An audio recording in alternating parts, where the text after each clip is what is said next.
Hey there, I'm Doug. This is the second to last episode. This is episode number 47, chapter 118 of The Guardsman, Wrath and Retribution. That's this one right here. So, please sit back, relax, and enjoy. This is going to be a little bit of a shorter one, but please like, comment, subscribe. Love to hear from you, and enjoy. The Guardsman, Book 3, Wrath and Retribution, Episode 47, Chapter 118. Chapter 118.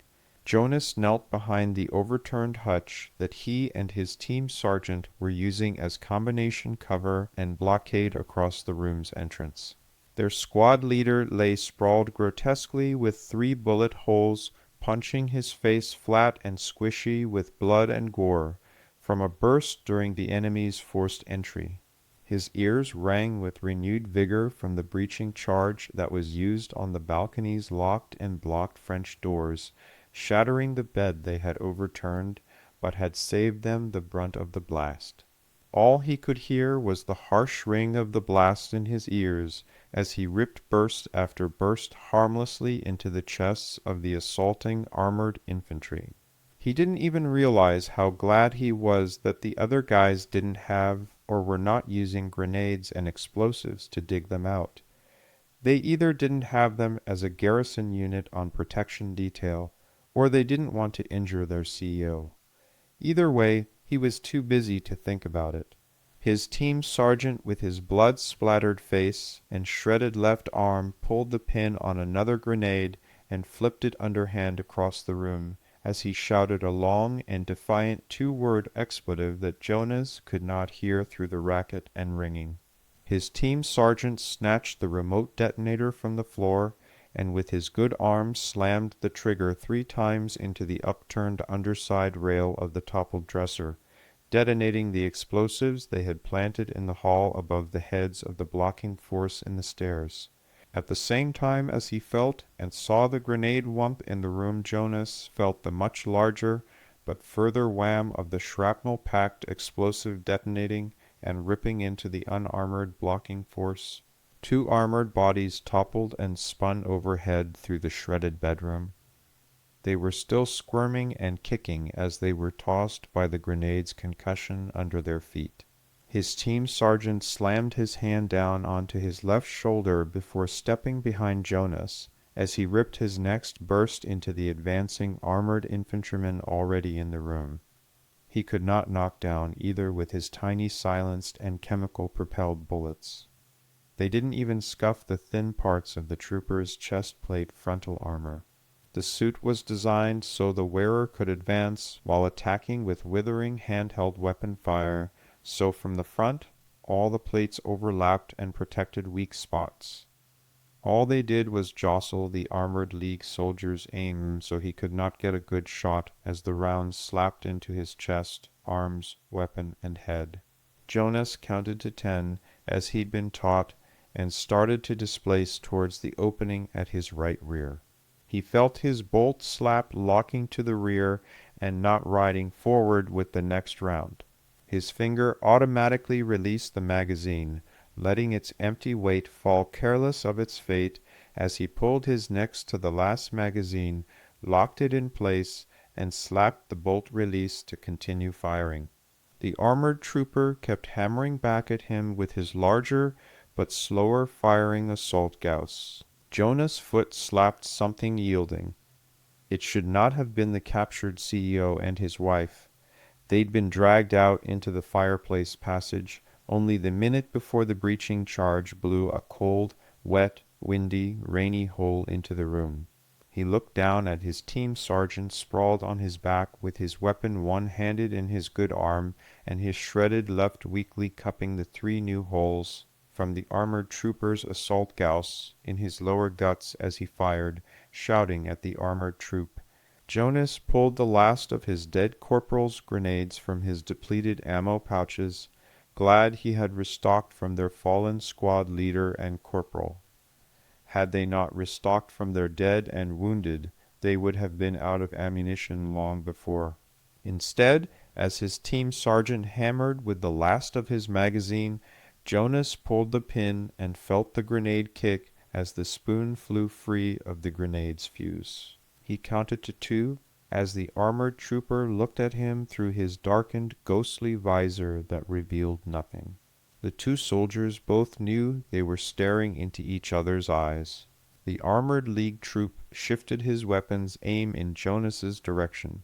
Jonas tossed the grenade between the legs of the armored trooper so it bounced just a step before him where he could see it and rebounded up off the rock floor, causing him to turn and shout in anger and frustration instead of cutting Jonas in half with an automatic burst. The shout was cut off abruptly by the close and angry thump of the grenade blast, muffled only by the armored body between the blast and Jonas. He watched as the armored trooper, in his 50 kilograms of full body armor, was tossed up into the air before he slammed into the wall and ceiling corner and dropped like a rock hard on the floor, rolling and disoriented from the blast and impact. He was bleeding from everywhere, but moving and unbelievably still alive. Jonas really appreciated how so many of the suited troops were still squirming around after grenades detonated underneath, tossed, and dropped them brutally. As Jonas looked away from the downed trooper, he finally felt hot fire bite him through his left leg, the left side of his abdomen, and his lower right ribs. The enemy suits were disoriented or down from the grenades. He didn't fall, so he bent over to his team sergeant, who had dropped his combat harnessed weapon to slap both hands over a new nasty gash in his right leg. Jonas grabbed him by his collar and dragged him back step by laborious step towards their 2 covering healthy squadmates hidden in the fireplace passage's entrance. 2 more breaching troops forced the darkened gap between the cold rainy night outside over the bodies of 2 of their fallen who had been split and slammed into the side walls of their breach by a grenade. They stepped onto the blood and rain-slicked floors and explosives in the ammonia-reeking bedroom. The breaching troopers fired their heavier weapons with hammering flashes, as Jonas and his covering squad mates fired their own weapons dry. One armored trooper fired the rapid crack of a heavy assault weapon that cracked lightning white lines of ionized air over and around his head angrily like a dozen lightning bolts. The other fired the slow blast of what Jonas could only describe as a hand cannon, with a giant bore and terrifying result that plowed great exploding divots into the stone wall behind him every time it missed. The lightning white crack of the Gauss rounds passing next to his head, so close it was searing the hairs on his face, and into the carved stone behind him caused him to flinch to his left, away from the lightning streaks. He was too slow. By the time his eyes registered the lightning, the round was already past, and he felt the angry stinging bites on his neck and face as the chunks of sharp shattered stone ripped into his face and neck. His finger automatically dropped the magazine as his bolt thumped to the rear, letting it fall free as he pulled his last full magazine and slapped it home in his rifle before punching the bolt release so he could resume firing. Jonas immediately grabbed his team sergeant's collar again. He felt the recoil from 3 bursts pop back into his shoulder before a strong hand pulled him back and to his left into the shadowed depths of the fireplace's secret passage. He made the corner dragging his team sergeant, who was plugging as many of his abdominal wounds as he could with his mangled left arm and hand, and was pressing his horribly bleeding lacerated thigh close with his right, while his weapon dragged limp and useless from his shoulder sling. Just as he pulled back onto the landing from the turn, the specialist from the other team who had pulled him back and passed him into the passage was folded in half at the waist, splashing blood and gore everywhere. He was sitting in midair for a second before tumbling back lifeless from the large caliber Gauss wound that pulverized and liquefied his chest and vitals. He rebounded from the wall and dropped to the left like a dead-weight rock onto Jonas' wounded team sergeant, drawing a sharp, angry curse at the loss and pain as the specialist dropped heavily onto the painful wounds. The other man at the fireplace door kicked the blocking out of the way, and the heavy stone locking door started to swing closed. The breaching team would either need to find the hidden trigger once it was closed or take the faster and more expedient method of just blasting the door open with another breaching charge. Either way would take time and allow Jonah's squad mates to get farther down the passage ahead of pursuit. The other guy spoke to Jonas, but he could not hear him. He realized Jonas was only hearing the ringing and pulled the last of the magazines from his fallen battle buddy and pushed a few into Jonas' chest, drawing his undivided attention. He pointed down at Jonas' team sergeant and then up at his shoulders before pointing repeatedly down the steep stairs of the passage. He barely got the message in the pitch black, but Jonas hauled his team sergeant up over his shoulders and slung him in a fireman's carry while leaving his own weapon to hang loose as he used his hands to balance between the steep one-for-one drop on the stairs and the unlit stone walls. He curiously to himself that it was a bloody secret passage and therefore missing all of the fancy lighting sconces and tacky modern exit lighting. That was probably because it was a secret passage, and lighting that escaped from that type of passage would make it not so secret. Not to mention maintaining the systems would require people to know the passage existed, which again would not keep it very secret. Crab walked down the passage with his back to one wall, both hands holding his bleeding and very pissed off, but silent team sergeant. He could feel that he was scraping his team sergeant's helmet along the stone wall and feeling every step carefully before he put his weight on it. The stabbing pain in his leg and abdomen got worse with every step down the interminable stairs. He hit switchback after switchback until he finally heard the brutal thump of a breaching charge in the confines of the passage far above his head. He could not see a damn thing in the inky black of the passage. His own night vision goggles were cracked and useless by a Gauss flechette that had passed entirely too close for comfort. The round had snipped the goggles with a clean hole, blowing out the power cell and the connection at one end, so he could not even rig an operating cell into the busted pair. Rough hands snatched him in the dark as he heard their Bravo team's sergeant demand, loud into his face, "Where the fugger your goggles, private?" The tiniest light lit their area, allowing them to see each other minimally. Someday Jonas was going to figure out how everyone made his rank itself sound like a cross between a curse word and some form of hey stupid. At least the ringing in his ears was fading again. He shifted his hand around his groaning team sergeant and pulled the tiny weight of his broken goggles off his own chest, holding them up as he felt himself say way too loud, "They got shot, Sergeant." The Bravo team sergeant snapped, "Fuggin' stupid as? How comes privates re so fuggin' stupid? Your team sergeants worked. Shoulda used them, dummy. Y'almost broke your team sergeant's neck if y'ada fell."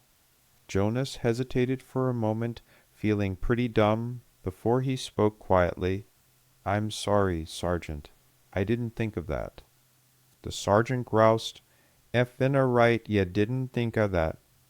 The rant was cut off by the whump of a grenade-sized explosive from far above them. That was followed a solid 15 seconds later by their trailman, as Jonas and the Bravo team sergeant both lowered their weapons. There was a sliver of light in their little chamber from what looked like a cracked wall. Without preamble, they were slightly out of breath, but Jonas could hear his manically amused smile while their rear guard reported, "I dropped that little surprise at the first landing on the way down before haulin' ass down here. That should slow them up and keep 'em guessin', but they ain't gonna hold on thin air and promises much longer. They'll be on us like a dog on a bitch in heat in no time." The sergeant rebuked him, "Dumb ass farm boy, ain't nobody got no dogs in das city." Jonas heard him push the trooper Jonas could hardly see in the dark back to the base of the stair, Get you's fucking ass on them stair and make sure they don't be sneaking up on us. I only gots one watchin' the hangar, one on the packages, dumb ass air, and you. Rest are wound are worse. Watch asses. The resigned response bounced back instantly. Roger, Sergeant, on it. Jonas felt hands pulling him into more darkness, so that he could hardly make anything out before the sergeant told him, "Put him down air." He started moving to comply. He was told quickly by the sergeant standing in front of him in the dark, "What?" There was shuffling in the dark, and his sergeant draped over Jonah's shoulders moved a little under his own power, and then something was thrust into his chest, followed by a quiet, Donna lose 'em, Teamy LL kill me, and if he whoops me effer givin' you is shit and you losin' it, I'll be stompin' ass private. Jonas Alpha Team Sergeant grunted through painfully clenched teeth as Jonas slowly turned, shifted, and dropped into a squat to place him on the floor. He felt the stabilizing hands of the other sergeant over his back and shoulders just before his leg grazed his back, and his own team sergeant shifted to hold the shoulder of the Bravo team sergeant with his good right hand, so he didn't fall. Jonas' team sergeant groaned in pain through his clenched teeth as Jonas adjusted the goggles to fit his head and strapped them into place on his harness as he'd been taught so he would not lose them. He now had his mangled pair and his team sergeant's night vision strung to his person, each one of them representing more credits than he would be paid in cumulative months of garrison time. Every member of his squad had pounded on him repeatedly that if he lost any piece of their equipment, he would be paying it down in total to the 100th credit before he even considered buying his next tube of toothpaste. The comforting black and white of the night vision goggles swamped out the claustrophobic black of the tight tunnel and stairs that led to this tiny chamber. He could finally see one member of the squad facing a blocky panel of some kind over the drug-dazed, half-sleeping CEO and his wife as they lethargically moved and squirmed against their bonds. He was not far away from one more squad member standing over their captives, splitting his focus between guarding them and watching the crack in the concealed door. Both team sergeants were occupied with his own Alpha Team sergeant's wounds. They were quietly talking and working together through holding up his uniform top and sealing the abdominal wounds as best as possible before pulling him forward over the sealed entry wounds.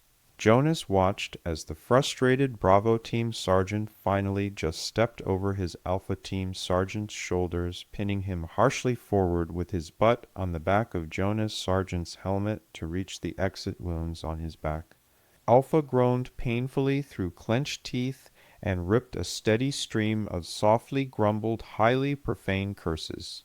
The Bravo sergeant opened 3 sticky wound sealant patches, placing each on a different knuckle, letting the package scraps fall forgotten to the floor. He yanked the blood-soaked uniforms back up, exposing the wounds with his right hand, and pinned it up with a knee. He pulled each patch, and taking half a second aligned, and slapped each one firmly into place over the bleeding exit wounds.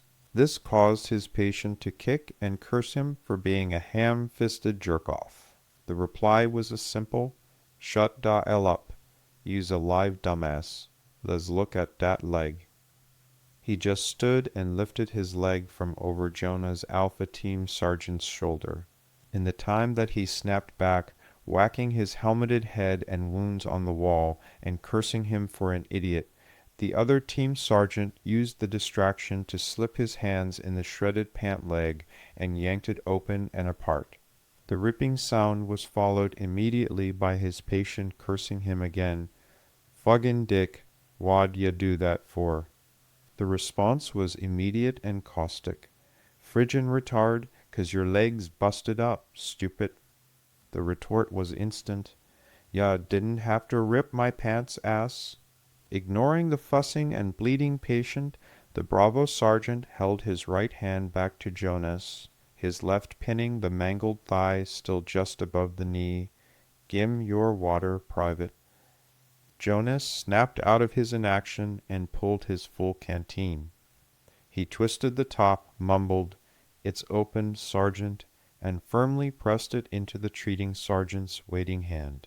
Without a word from either of them, he watched as it was poured slowly onto the wound, flushing the excess blood, rock, and wood debris from the wound. The mess appeared black to his night vision, but Jonas could clearly see the shrapnel-torn flaps of flesh as the blood and debris cleared. The smaller ones flapped loosely in the stream of water. The kneeling sergeant mumbled, "Ain't dis lovely?" His patient growled, "Shut da L up and fix it," through pain-clenched teeth. The kneeling sergeant reached to his left into a medic pack Jonas had not seen before. He pulled a large sticky patch.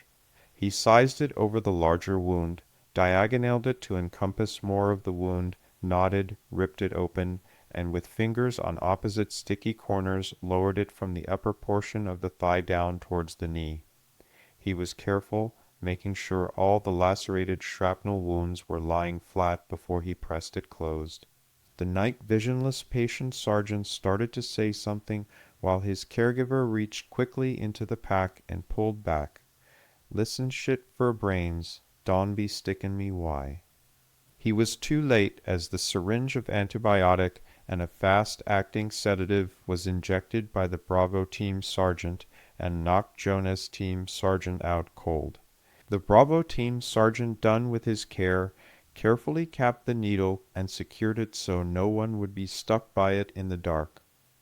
For the first time, he looked Jonas up and down in detail, then asked, "And why are those serious?" Confused for a second before realizing the sergeant was asking about his wounds, and having no way to really gauge what was serious and what was not, Jonas just shrugged. Jonas said the first thing that came to mind, "Not all of the blood is mine, Sergeant. The leg hurts, but I can stand and move." With his free left hand, he pulled up his uniform top and tapped above the lower left abdominal wound. "This one sort of tickles a lot, and it feels deep." The sergeant leaned in and looked at it. "Yeah, that's a juicy one. Probably need time under the knife to get all the bits and pieces of junk outta it. Bad spot ta get hit too. You'll be dumping your own shit and bacteria into your blood if'n it's deep enough. Got a couple hours, for that's a real problem though." In the black and white of the night vision, Jonas watched the Bravo sergeant splash water into his cupped hand and toss it onto the wound. It stung like hell when the lukewarm water slammed into the wound.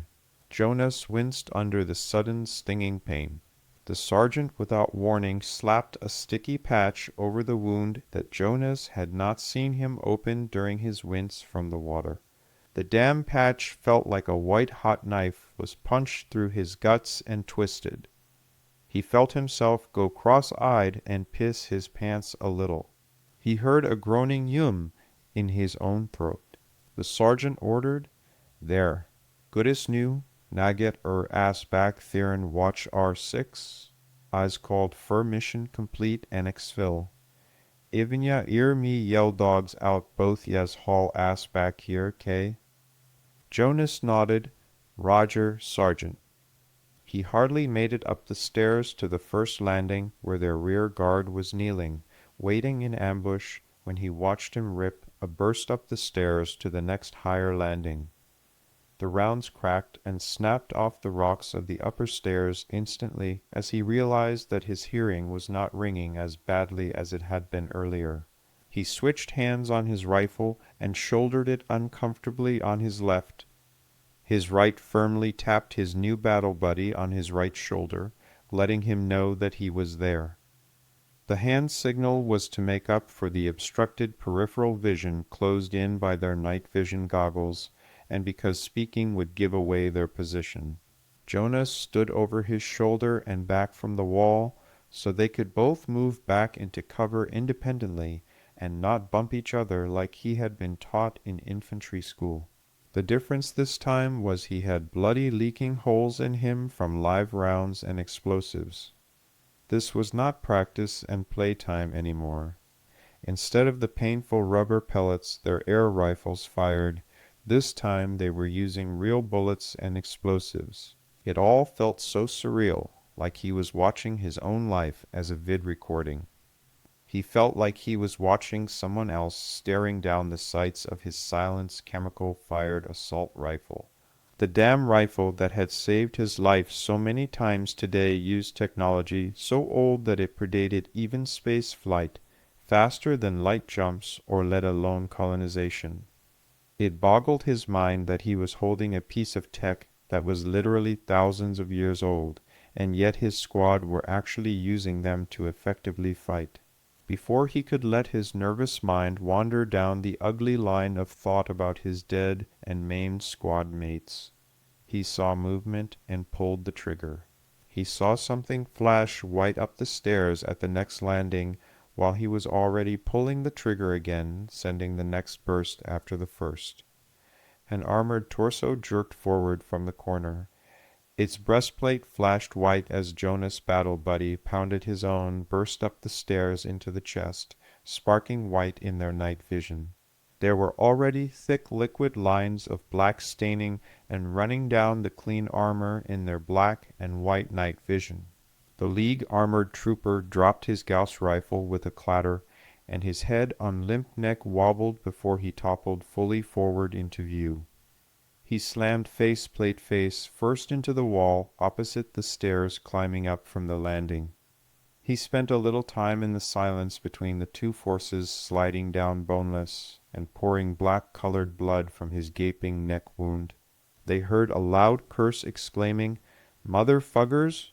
before a hand and large cylinder swept into the space, sending the white-gray appearing cylindrical grenade spinning into their vision. Jonas' buddy stepped forward, dropping his rifle to be caught by his shoulder sling, and caught the grenade in his outstretched left hand. He slapped it into his right and flicked the heavy grenade back up the stairs with a roll of his fingers. He turned his back to the grenade he returned and yanked Jonas around the corner.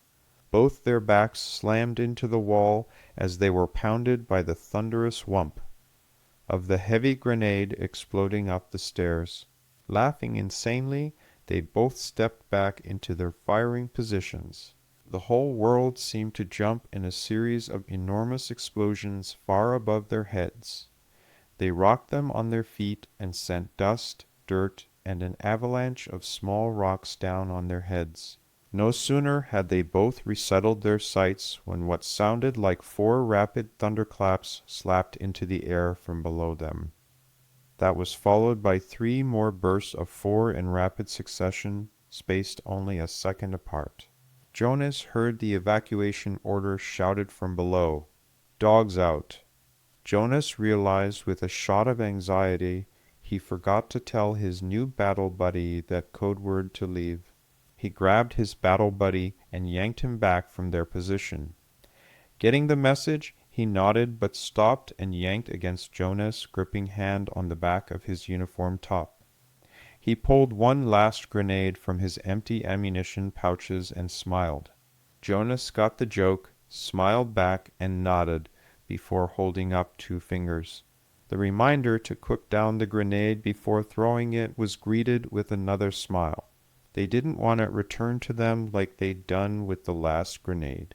Pin out and spoon in hand, he flicked out 2 fingers in perfect time with Jonas' count before tossing the grenade backhanded up the stairs so it would bounce off the wall high on the top of the landing. It tinked off the wall and rebounded across the 90-degree corner with a second tink. They both found their functioning brains and ducked back behind the cover of their stone corner before it exploded with a comfortingly destructive whump. The explosion was followed immediately by the clatter of enemy armor against the stone walls above their heads as they turned and sprinted down the stairs. As they reached the bottom of the stairs, they were flooded with light and their night vision damped and instantly adjusted to the altered lighting. The rapid adjustments allowed them to see clearly in both the light and into the shadows when they looked there. Their remaining Bravo Team sergeant was hauling his unconscious Alpha Team counterpart over his shoulders. The two squad mates guarding their packages hauled those two people up over their own shoulders as they ceased guarding the secretive entrance to the hangar. Instead, they added their one-handed silence fire to the crushing hellfire being unleashed by the landing hegemony dropship's massive quad frontal Gauss. They filed out of the concealed darkened stairwell into the light of the hangar, each raising their rifle above their heads, once signaling that they were friendly as they exited into the light. Jonas hit the hangar in time to see the second and third drop ships not only touch down but disgorged hegemony armored assault infantry troops and heavy marines. They were in a pitched battle with the retreating League guards in the hangar, pounding at each other with their heavy Gauss rifles and assault Gauss. When he cleared the corner with his battle buddy, their lead man, into the hangar, still with the drugged League CEO over his back, kicked the door shut behind them and pushed a heavy-looking piece of rolling maintenance equipment over the secret exit. The thing was some sort of metal table with trays and tools like he'd seen mechanics using, but had never used that setup himself. It was moved and locked into the way of the door's swing. He stomped hard on the silver flashes down by the wheels and locked it into place. Jonas and his new battle buddy took the rear and sent their primary package to the waiting ride. In a flash, their packages were down the wall of the hangar over the shoulders of their two trotting squad mates. Their Bravo sergeant shouted to an armored infantryman and told him about the passage stairs full of armored League troops behind the tool chest and workbench that was now locked in place. Finished relaying the enemy information to the friendly troops, he knifed his free hand at the left rear dropship in the grounded Delta formation and shouted to their squad, "Move, the bird's waitin'." The dropship's engines were still thrumming softly when Jonas and his battle buddy closed behind their sergeant as rear guard and their boots pounded up the back ramp. He was counted into the ship by his sergeant, and the crew chief pointed him into a seat. The CEO and his wife were stowed, as was their wounded sergeant, while Jonas was still fumbling with simple tasks like seating with shaking hands. The dropship was turning perfectly on its cushion of thrust before he was seated and rocketing out over the sea before his belt was buckled. By the time he cleared, safetied, racked his weapon, and slapped it into the locking bar next to him, he was tossed to the side as the craft powered straight up into the sky like a rocket. Thank you very much for your attention. Appreciate your listening.